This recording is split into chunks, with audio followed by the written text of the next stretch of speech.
அந்த சிறப்பு கருதி நாம் என்ன பண்ணிட்டோம் அப்படின்னா, அந்த செம்புல பெயல் நீர் போல அப்படின்னு வருது இல்லைங்களா அந்த ஓமை. அது செம்மண் நிலத்தில் பொழிந்த தண்ணீர், மழை தண்ணீர் எப்படி அது ரெண்டும் பிரியாமல் ஒன்றோட ஒன்று கலந்துருதோ அது போல் அப்படின்னு சொன்னார் பார்த்தீங்களா.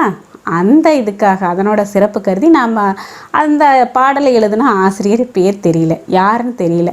அதனால் நாம் என்ன பண்ணிட்டோம், செம்புல பெயல் நீரார் அப்படின்னு அவருக்கு ஒரு சிறப்பு பெயர் வச்சுட்டாங்க. ஏன்னா அணில் வீட்டு முற்றத்தில் விளையாடிட்டு இருக்குது.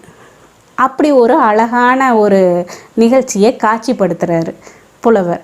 அந்த பாடலை எழுதுனதும் யாருன்னே நமக்கு தெரியல, ஆசிரியர் பேர் தெரியல.